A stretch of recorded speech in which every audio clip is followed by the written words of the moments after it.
All the characters in this story are over 18 years old. Family is a source of strength. When everything is falling apart, it is your family that you can rely on, and they will support you. I've always believed that. Family was the most important foundation of my early life. And when serious upheavals occurred later in my life, it was family that became my support and refuge from the storms of life. When my father got cancer, it was hard for me. It was a battle that exhausted the heart, mind, and body of not only him, but also my mom, me, and my sisters. And although he eventually died of illness, we stood together. The same thing happened a few years later with my mom. Fortunately, everything happened quickly this time. But my sisters and I leaned on each other again, becoming stronger and closer, no matter what. Almost a year ago, there was another coup. After my mom died, we all continued to live together in our childhood home. But now our family and source of strength have been reduced to three people, a brother, and two sisters. My older sister, Karen, was 26 years old, and she appointed herself the leader of our group. I'm 23 years old. I'm the middle brother. And my younger sister, Lindsay, just turned 18. It all started when Lindsay came home one afternoon in tears. Karen and I have noticed that over the past couple of weeks, she has become increasingly anxious and withdrawn. But it seems that now there is some kind of turning point. She was sitting in the living room with her head in her hands, sobbing. Her shoulders shook with every ragged breath. Karen sat down next to her, put her arm around her shoulders, and pulled her close. Lindsay turned and pressed her face against Karen's shoulder, still crying. I slowly sat down on the other side of her and began to gently stroke her back. I couldn't help but remember a lot of similar scenes in those dark times when we lost our parents. None of us said a word. We just stayed close, letting her know that she is loved and that she is not alone. Eventually, she calmed down and freed herself from Karen's embrace. She wiped her eyes and looked at us sheepishly. No one likes to lose control of themselves in front of others, no matter how close you are.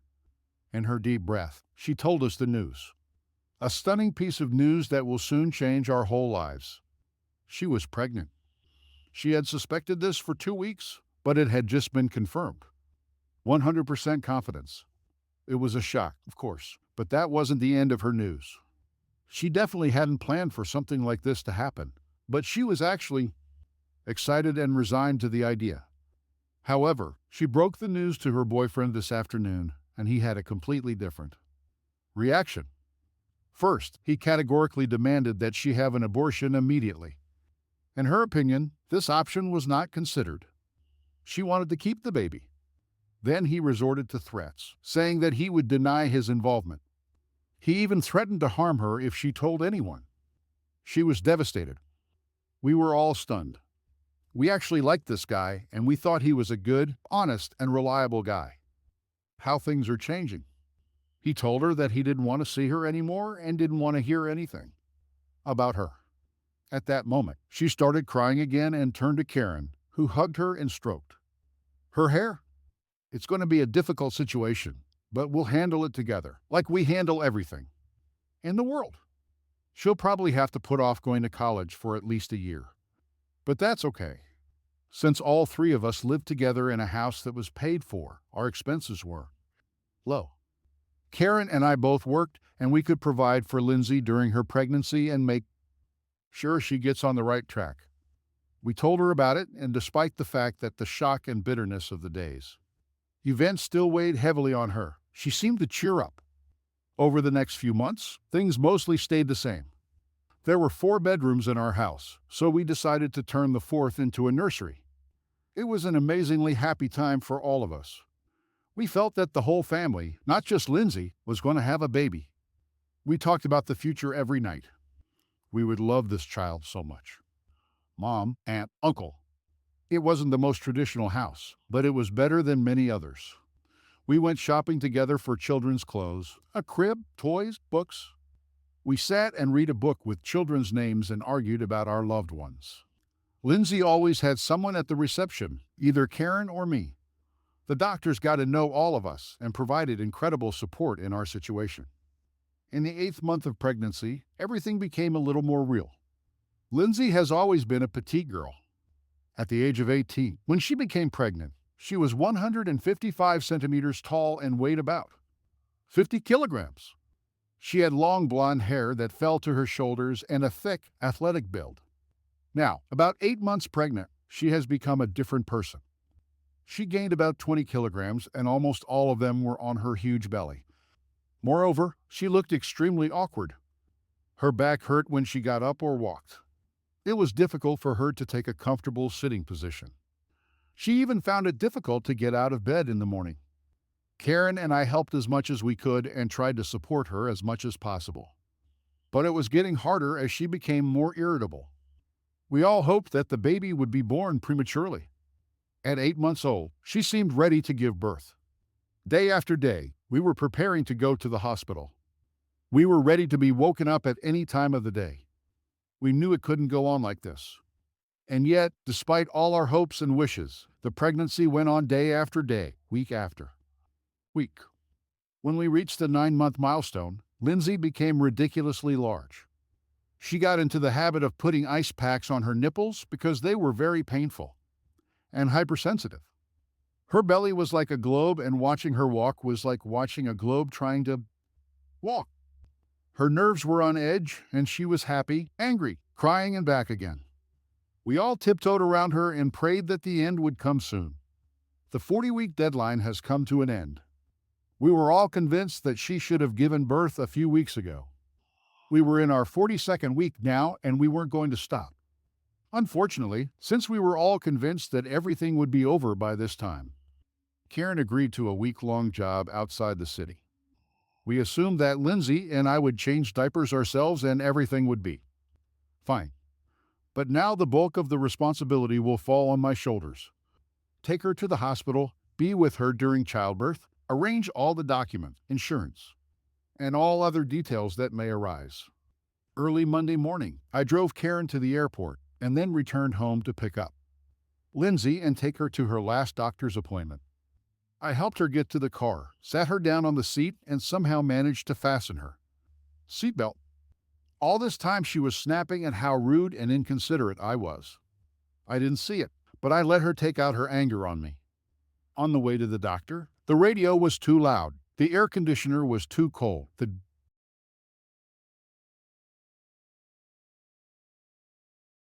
I knew she was going through something I couldn't even imagine, so I just shut up and drove as smoothly as I could.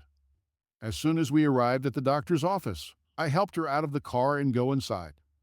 They had free wheelchairs, but she was too proud to use them. After we took the elevator and found ourselves in the waiting room, we had to wait another 40 minutes until we finally entered. When they called her name, I got up to see her off, and she turned around abruptly and looked at me.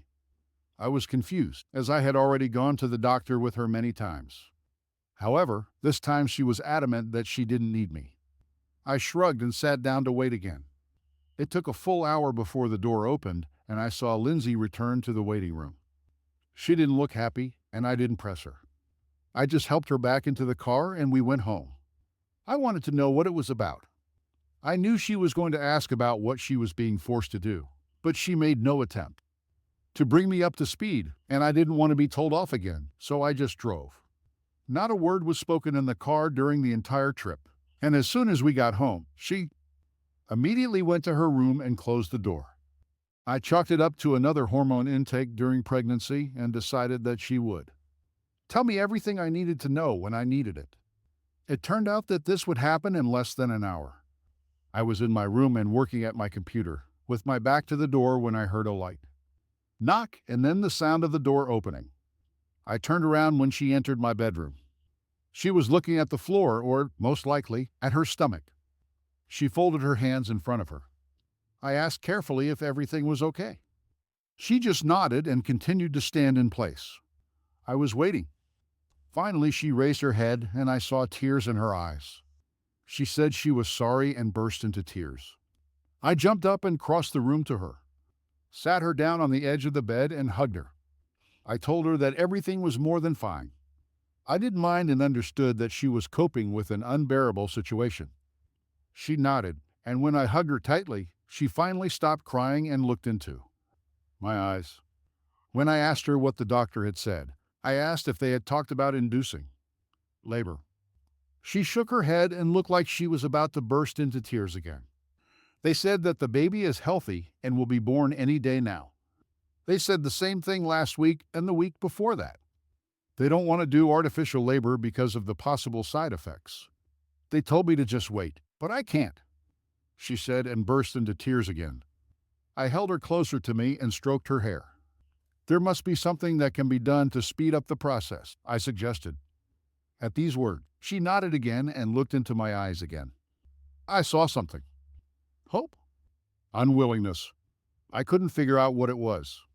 When she looked down again, she told me that the doctor had actually told her something. That would probably cause contractions. The probability of success was 90%. This is fantastic.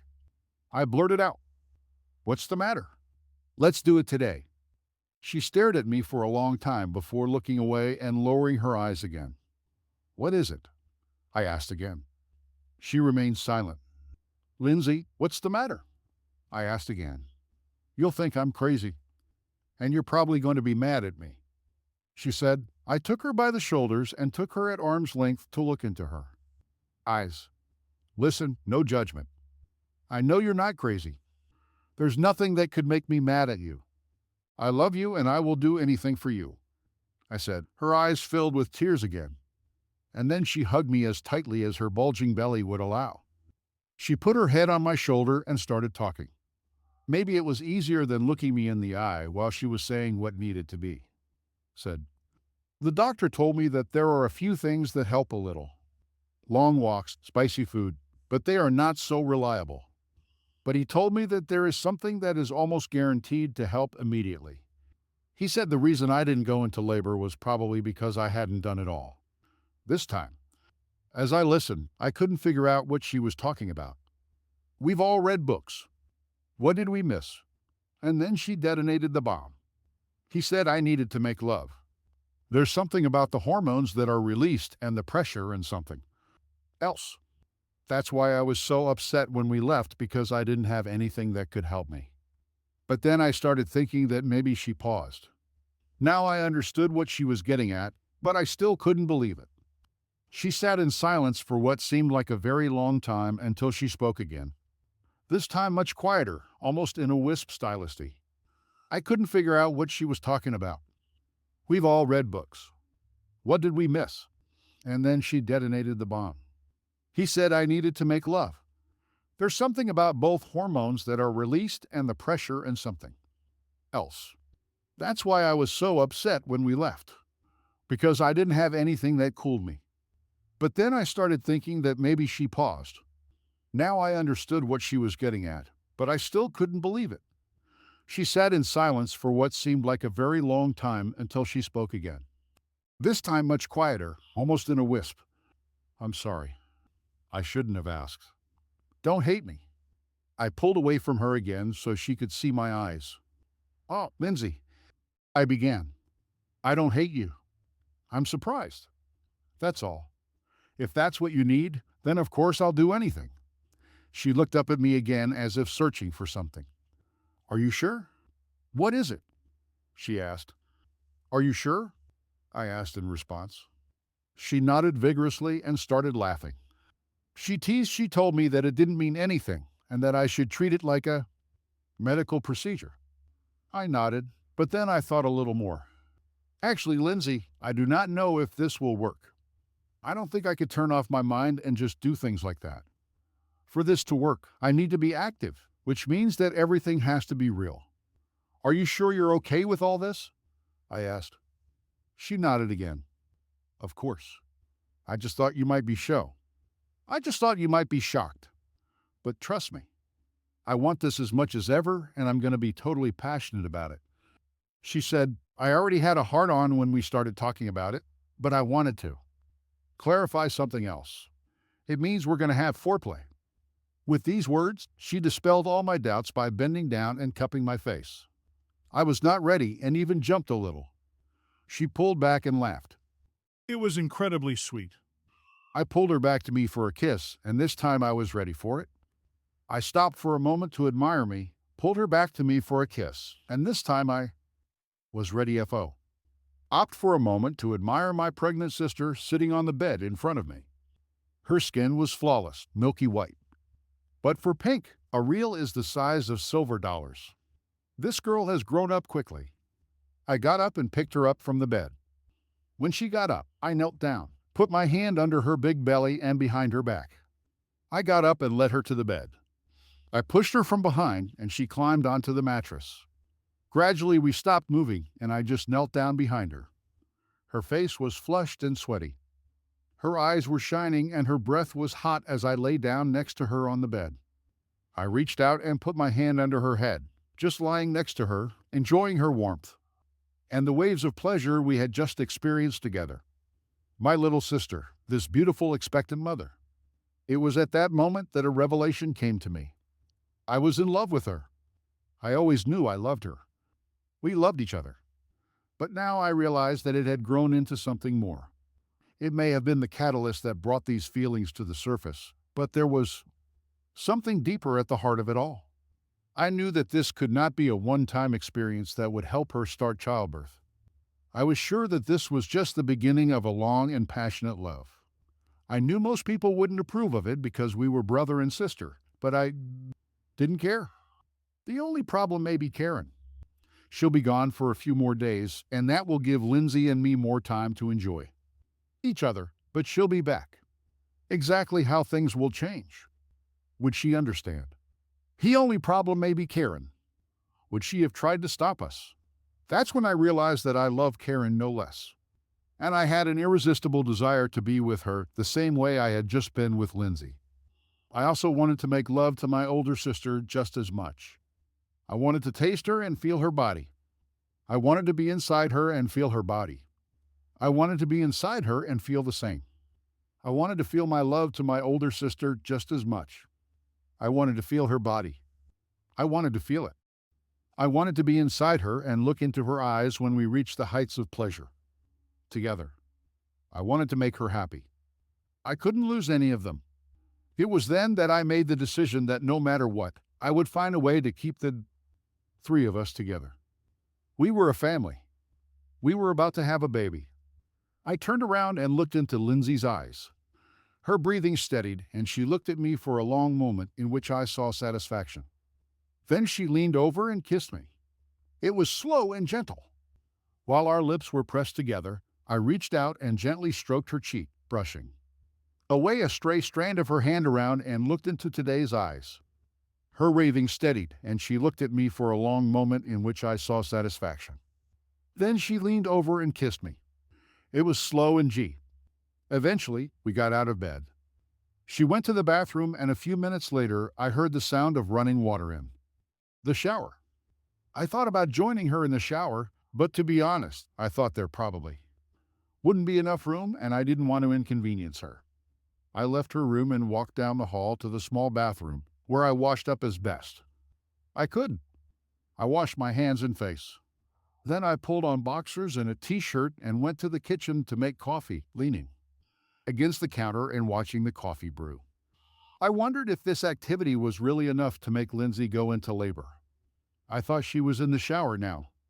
Her cervix was dilating and she was feeling contractions. I was sure I would find out if something started happening. I was hoping it would take too long for her. I knew that she was experiencing great discomfort bordering on pain, and more than anything, she needed this baby to be born.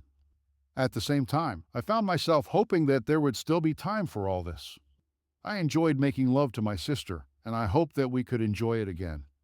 I heard the shower turn off and gave her a few minutes to take a shower and dry off before going to her place. I made her a cup of strong coffee with cream and sugar and took it to her door. I knocked softly, pushed open the door, and saw that she was sitting on a chair by the bed.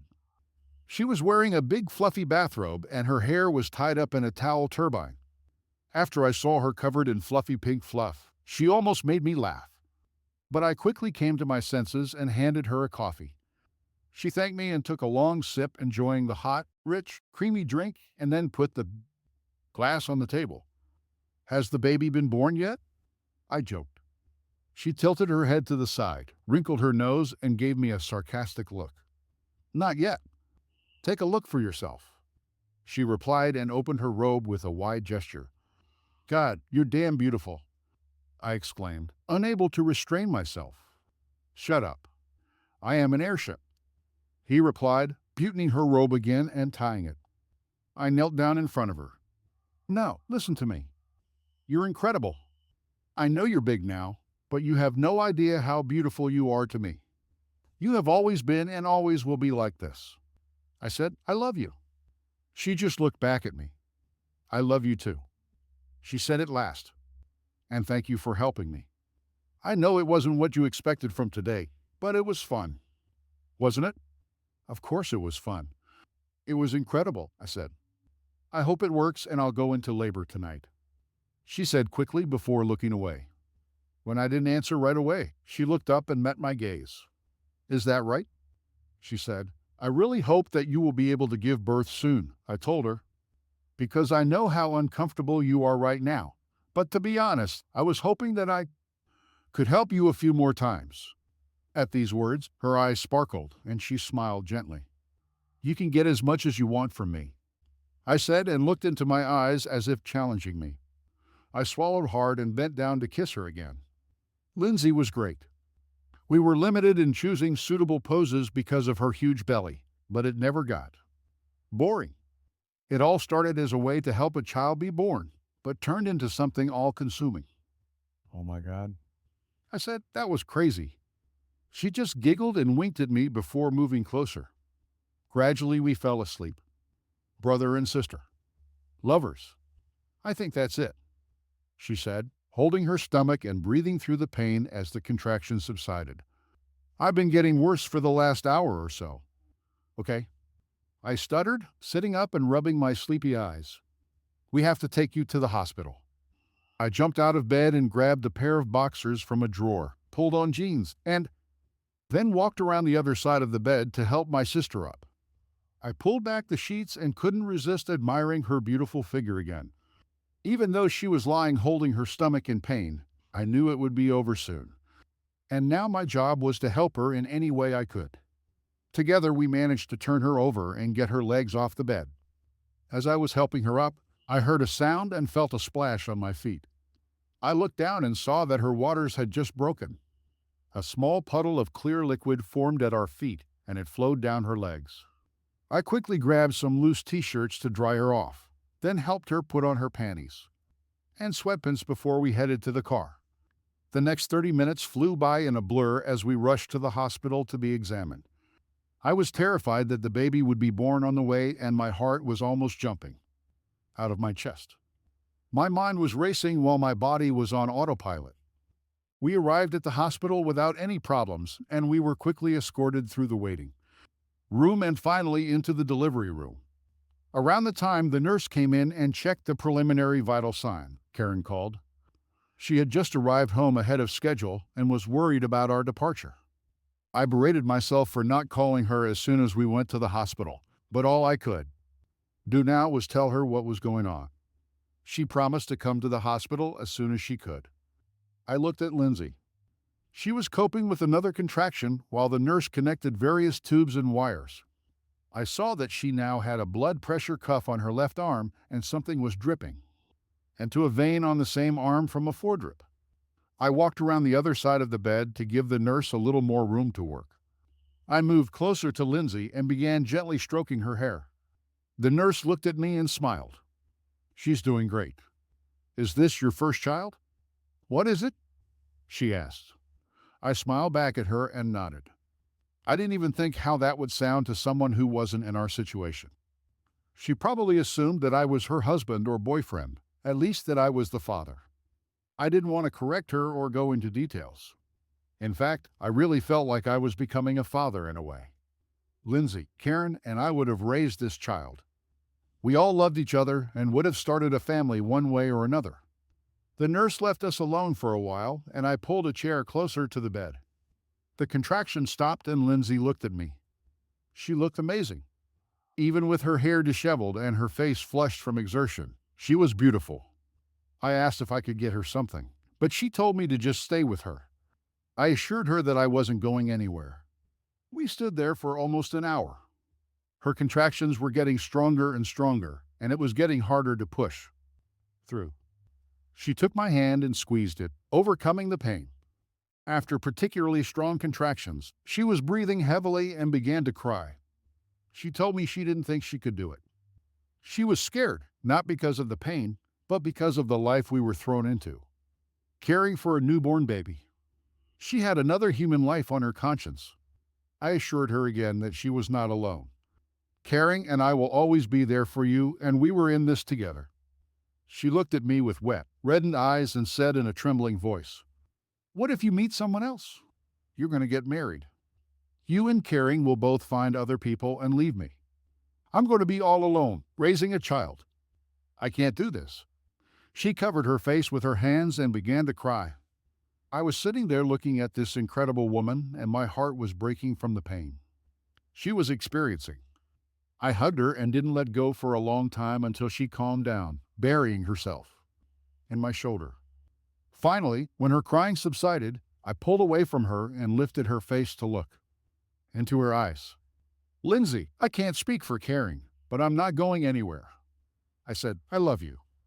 You're my sister, and I've always loved you." "That's true, but not only that. I realized something last week. You are exactly what I want in life. I love you. I want to spend the rest of my life with you and start a family." She raised her eyes and looked at me, and then pulled me to her and kissed me with a long and passionate kiss. More than anything, I wanted to hug her, comfort her, and show her how much she meant to me. But I needed to say more. I slowly pulled away and looked into her eyes again. "I love you so much. I want to be with you, but I'm worried about what it will do to Caring if she accepts this new relationship," I said, and then hesitated, waiting, looking into her eyes. She just nodded as if encouraging me to continue. "I love Caring too. I never realized how deep my love for both of you was until last week. Something has awakened in me. I want to be with both of you." I braced myself for her reaction. I expected her to get angry, to feel rejected or offended, but I could not foresee what would happen next. She just smiled and pulled me back to her for an even more passionate kiss. There was a hunger in her that I felt and a need to be loved. The door to the room opened and a nurse came in. We quickly pulled away from each other, as if we had been caught doing something illegal. And it was just in time. Caring was right behind the nurses. She ran into the room, seemingly unaware that Lindsay and I were standing too close. Throwing her purse on a side chair, she hurried to the bed, bent down and hugged her younger sister. I watched from the other side of the bed as my two sisters hugged, their bodies pressed against each other. Caring was wearing tight jeans that accentuated her ass and legs. She was wearing a short leather jacket over a black V-neck t-shirt. Her dress was down, and I could smell her across the bed. She smelled faintly of shampoo and perfume, but with a subtle hint of sweat. Caring straightened up and sat on the edge of the bed next to Lindsay. They were talking. Lindsay told her about a million details that I apparently didn't know about. I told them that I would leave them alone for a few minutes, and I would go down to the cafeteria and get a couple of carbonated drinks. Before heading to the cafeteria, I went to the bathroom and rinsed my face with cold water. I looked at myself in the mirror and wondered if I was crazy. My younger sister was preparing for the birth of a child. Our lives were about to change forever, and here I am, in the bathroom, struggling with a hard-on at the thought of using my sisters. No, I wasn't crazy. It was just a new chapter in our lives, and no matter how crazy it was, I thought we'd make it work. I left the bathroom and went in search of an elevator that would take me back to the first floor. I found a cafeteria, picked up 3 bottles of Coca-Cola, and was looking at a counter with a variety of chips and energy bars when I received a message from Karen. "Come back here now. The baby is coming soon." It read. I dropped everything I was doing and rushed back upstairs. When I entered the room, I was surprised by the change in the atmosphere. The calmer union of the sisters that had been a few minutes ago was gone. There were 2 nurses, a doctor, and someone else tinkering with some equipment. Karen stood off to the side, at the head of Lindsay's bed, and held her hand. Lindsay's face was red, and she was breathing heavily. I watched as one of the nurses flipped the switch. With a loud groan of a mechanical engine somewhere under the bed, the mattress began to shift, lifting the backrest higher. Lindsay took a more sedentary position. Another nurse was removing some kind of device from the foot of the bed and installing something, like raised footholds, and then helping Lindsay to get into the right position. As I walked across the room, I looked and saw that her hospital gown was open from the waist down, but no one seemed to be particularly worried about modesty right now. I knew it was the wrong time and place, but my first thought was that she looked beautiful, even with a big pregnant belly. I couldn't help but stare at her thick pubic hair. I've been making love to this girl for the last week, but I was still surprised by the abundance of hair I saw. I stared at this sight as if mesmerized. Then, in an instant, I heard someone talking to me. It was the doctor. I was in his way, and he had to do something else before she started pushing. Confused, I looked up and saw that Karen was looking back at me. I moved to the headboard on Lindsay's other side and looked at Karen.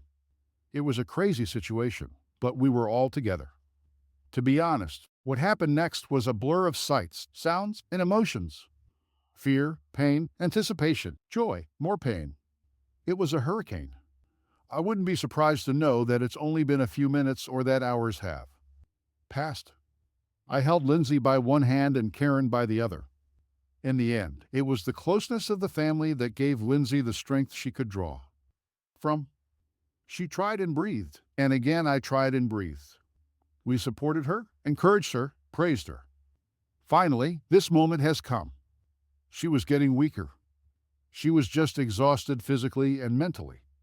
But after another powerful push, the baby's head finally appeared. I managed to get a step closer and take a good look, but there was no time to stop. The doctor pierced a hole in the baby's placenta and directed it outward. One last tug, and the shoulders released the birth canal, and the baby slipped into the light of day.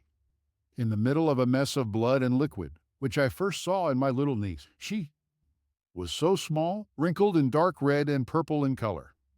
I had never seen a birth before and was immediately afraid that she had died. But with a couple of quick movements, the doctor used a small suction device and pumped the liquid out of her mouth and nose. Her lungs instantly filled with air, and she made a high-pitched sound, which soon turned into an intermittent cry. I realized that I was holding my breath too. I relaxed and looked at Lindsay. She was breathing heavily and smiling. I watched as the doctor handed the baby over to the nurse, who quickly cleaned up most of the dirt and then, opening Lindsay's hospital gown, put the little girl against the young mother's chest, pressing her skin against it. Karen and I beamed at our younger sister and newborn niece, enjoying the moment. Then I was surprised to hear the word, Dad. I looked around and saw that the doctor was handing me a strange pair of scissors and asking me if I wanted to cut the umbilical cord. Again, this was not the time to argue about the details of the origin, so I took them and followed his advice. Then I went back to my sister, looking at this pure image of a mother and child. I was overwhelmed with love for my sisters. I looked back and met Karen's eyes. We just looked into each other's eyes for a long time. I don't know if she understood what I was thinking or not. But at that moment, I realized more than ever before that I wanted this to continue and that the next time we were here, I would have a child that I would put into one of these women. End.